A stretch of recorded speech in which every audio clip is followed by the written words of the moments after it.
La voiture, elle valait 100 000 € à l'achat. Et le premier mois, tu m'as dit 15 000 €. C'est ça. Au bout de 3 semaines après m'être lancé dans cette activité-là et avoir pris l'accompagnement Rentable. C'est pas ton véhicule. C'est pas du tout mon véhicule, non. Moi, je fais juste l'intermédiaire, donc je suis le concierge. 3 mois de location en les louant uniquement le week-end, tu l'as rentabilisé. Derrière, on va dire dans la foulée, ça a été plutôt rapide puisque j'ai déjà eu une première prise de contact aussi pour un client qui souhaitait du coup la louer environ 4 jours. Donc comme on est sur du 500 € au jour, on partait déjà sur un 2000 € de location d'emblée après signature.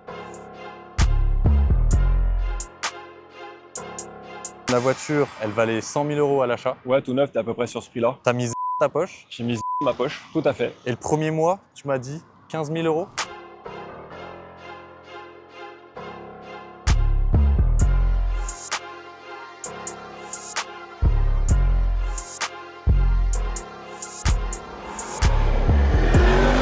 Allez, je me mode fort.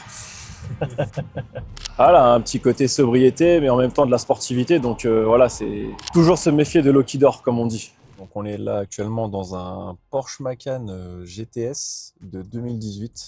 Ok. Donc forcément, c'est un thermique. Hein. Donc l'avantage que tu peux avoir, c'est que le propriétaire a fait une petite modification en rajoutant juste un petit logo noir sur le rendu noir avec le rouge GTS pour faire le petit rappel des étriers rouges. Voilà, il a quelques petites finitions avec l'intérieur Alcantara et la plage de bord en carbone. Voilà, le propriétaire a fait même une petite partie esthétique extérieure en noir avec les plaques noires. Ça rend vraiment un petit côté agressif à la voiture. Toute la partie arrière qu'il a fait rappeler en noir. C'est normalement sur cette partie-là, on est sur du plastique et il a fait tout le rendu noir avec les échappements noirs aussi également. Et puis vous avez également le chromage du Macan GTS en noir. Et puis pour la partie intérieure, petite particularité que le propriétaire voulait. Donc vous avez de toute façon, quoi qu'il arrive, le rappel des baguettes ici en Macan GTS. Il y a le rappel Alcantara et lui surtout c'est la partie carbone qu'il voulait sur la planche de bord. Donc vous l'avez ici, autour du volant et sur le côté passager. Même les baguettes qui étaient chromées, il les a fait en noir. Donc voilà, il s'est dit je voulais un petit côté sportif. Il l'a un peu modifié. Voilà, c'est ça, à son goût. Avec également la partie toit ouvrant, même si on est sur Paris.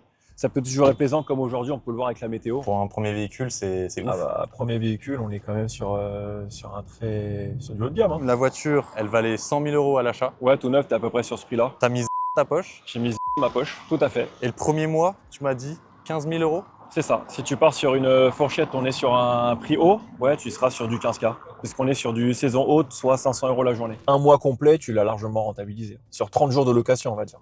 On dit un mois, mais si tu loues 30 jours dans l'année, 30 jours, c'est quoi? Ouais, ça, c'est un... Tu dis 2 jours par semaine, ça fait 8 jours par mois. En 8 jours par mois, allez, en 3 mois de location, en les louant uniquement le week-end, tu l'as rentabilisé. Donc oui, c'est très intéressant. Et on ne parle uniquement de un véhicule et que sur des week-ends. Et la valeur marchande aujourd'hui, vu que c'est un véhicule d'occasion, tu dois être sur du 60 000 € à peu près. Tu tournes. Pas mal d'options aussi, je pense. Les options, c'est ça ça, doit bien coûter. exactement. Porsche ne fait rien de base. Ah bah on est chez Porsche. Hein. C'est le haut de gamme. C'est le haut de gamme. Derrière, on va dire dans la foulée, ça a été plutôt rapide puisque j'ai déjà eu une première prise de contact aussi pour un client qui souhaitait du coup la louer environ 4 jours. Donc comme on est sur du 500 € au jour, on partait déjà sur un 2000 € de location d'emblée après signature avec le propriétaire du véhicule. Donc c'est très intéressant. Alors ce véhicule-là, moi j'ai pu l'avoir grâce à l'écosystème Renter Pro avec Rentable qui m'a mis en relation avec le propriétaire du véhicule qui souhaitait justement faire de la location sur ce véhicule-là. Donc au bout de, je dirais, 3 semaines. 3 semaines après avoir m'être lancé dans cette activité-là et avoir pris l'accompagnement Rentable. C'est une belle Porsche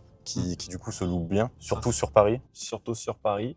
On va arriver sur les périodes où tu as tout ce qui est événements, mariage ou autre. C'est des véhicules qui plaisent puisque c'est pas non plus des trop gros formats. On reste dans une Porsche, hein, j'ai envie de te dire. Hein, ouais. Donc, voilà. Toi comme moi, je pense qu'on est des bons amateurs, on aime bien l'automobile et notamment cette marque-là. Ce qui m'a dit principalement que je me lance, c'est que derrière, lorsque tu acceptes de prendre le module, principalement avec l'accompagnement Rentable, c'est que tu as tout un système de modules et qui sera mis en place pour justement t'aider à te développer, t'aider à lancer ton activité, réussir à prendre tes marques et de toute façon, quoi qu'il arrive, tu as un accompagnement puisque tu as un mentor qui est là pour t'aiguiller et te poser toutes les questions nécessaires justement par rapport à ça. Donc, il fait qu'aujourd'hui, du coup, j'ai pu acquérir ce véhicule-là. T'as mis pour avoir ce véhicule, c'est pas ton véhicule. C'est pas du tout mon véhicule, non.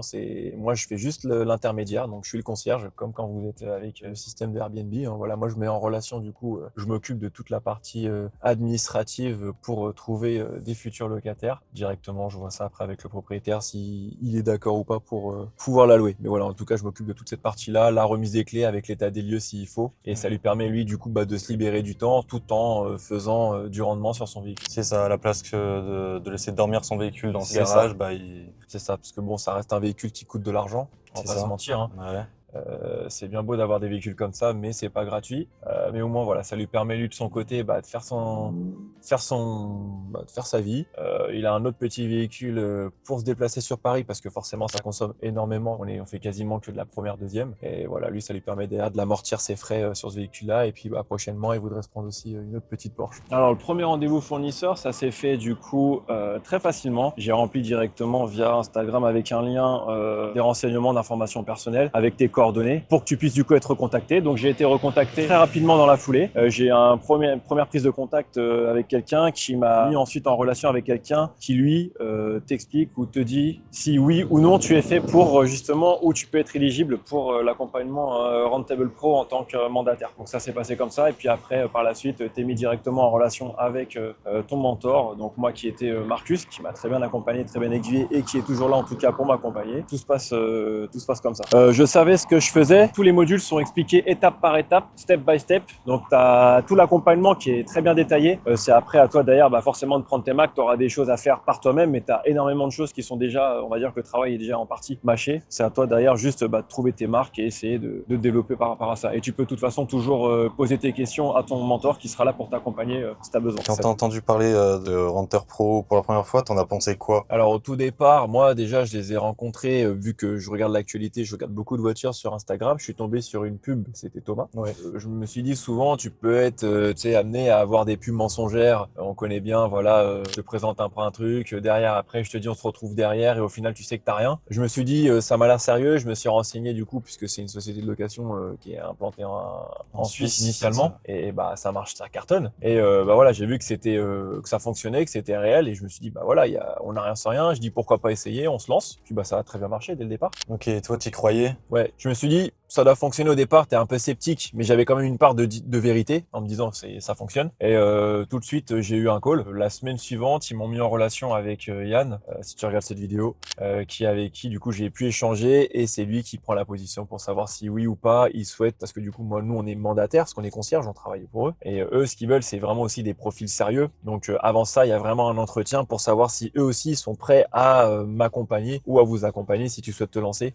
dans ce business. Ils prennent pas n'importe qui. Alors toi, la partie admin, comment tu l'as vécu? Gérer les contrats, c'est simple au début? Alors le côté qui est pas évident quand tu veux gérer ça, c'est plus l'aspect déjà tu peux être réservé et timide, donc c'est pas évident d'être en contact avec un propriétaire. Ça va plutôt être le côté où il faut que tu puisses prendre tes marques, tu as un côté un peu commercial parce qu'il faut que tu puisses te vendre, il faut que derrière tu arrives à faire comprendre au client que c'est un bon produit, donc voilà, c'est pas évident mais ça se fait. De toute façon l'accompagnement est là pour ça. Et avant d'avoir vu du coup cette fameuse pub, tu t'étais déjà demandé si l'automobile tu pouvais te lancer dedans ou pas? Ouais, j'ai toujours quelque chose qui m'intéressait. Au départ, je voulais faire une activité, c'est chauffeur privé. Ok. Vraiment après développer ma propre clientèle privée, voilà, je me suis dit que ça peut fonctionner. Mais ce cas, c'est comme je ne souhaite pas lancer ça tout de suite et je voulais quand même faire une activité en parallèle de celle que j'ai actuellement, ça me demandait énormément de temps. Je pouvais pas libérer toutes mes journées, donc c'était pas évident. Donc en plus de ça, pas de recul, t'as pas d'expérience, tu sais pas dans quoi tu te lances. Donc c'est ça, ouais, t'as du monde derrière toi qui t'accompagne tous les jours. Dès que ouais, c'est exactement. Dès que j'ai la moindre question, je sais que dans la journée, ils ont de la dispo, ils m'envoient un petit message, un petit vocal ou autre. Si tu souhaites te lancer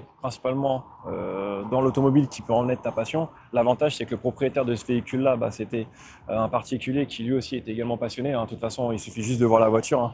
On est sur une Porsche, donc forcément c'est un propriétaire qui aime ça. Tu fais quoi comme taf à côté de ça? Moi à côté, je suis chargé de compte en assurance construction. Donc je travaille chez un courtier, donc je touche à l'assurance, voilà. Et j'ai décidé de lancer cette activité et ce business-là parce que j'aime bien l'automobile et comme c'est un marché en pleine expansion, du coup je sais que j'ai de quoi faire, de prendre ma place, en tout cas de me faire une place. Donc dans 3 ans, ce serait de me voir à la place de Marcus, qui lui regarde cette caméra comprendra ce que je veux dire. Et pourquoi pas même Thomas. Ok, donc là tu te comptes te lancer à fond, Ouais. garder ton taf pour l'instant à côté. C'est ça. Et si ça marche vraiment bien, te mettre à 100%?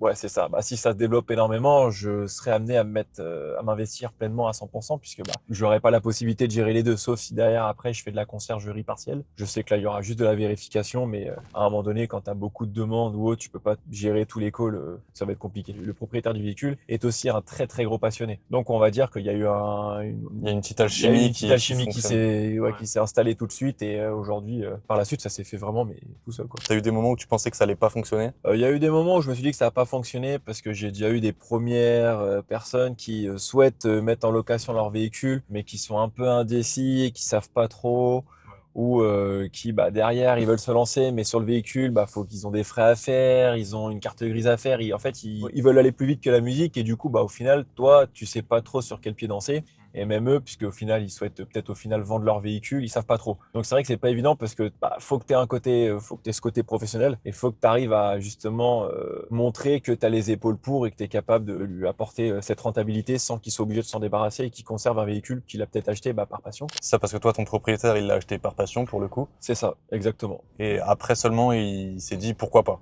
C'est ça, il l'a acheté par passion. Malgré tout, le véhicule, pour aller sur Paris, ça reste quand même un gros véhicule pour ce qu'il fait. Du coup, il voulait un véhicule un peu plus pratique, mais il avait pas du tout envie de s'en détacher et de le vendre. C'est du sérieux. L'objectif, c'est de faire du qualitatif et pas du quantitatif. Voilà, tout sera filtré également, même pour les futurs locataires. On fait que des empreintes de carte bleue. Il y a vraiment un contrôle avec un KYC, même un contrat de travail ou toutes ces choses-là qui permettent du coup d'identifier le futur locataire. On fait vraiment que de la qualité. C'est ce qui permet d'ailleurs d'éviter un maximum de problèmes, quoi. Puis les bip bip, ça c'est bien. Ces petits radars, le petit bouton là, il change tout. Le petit bouton magique, ça. Il était caché, mais on l'a trouvé. C'est un cockpit.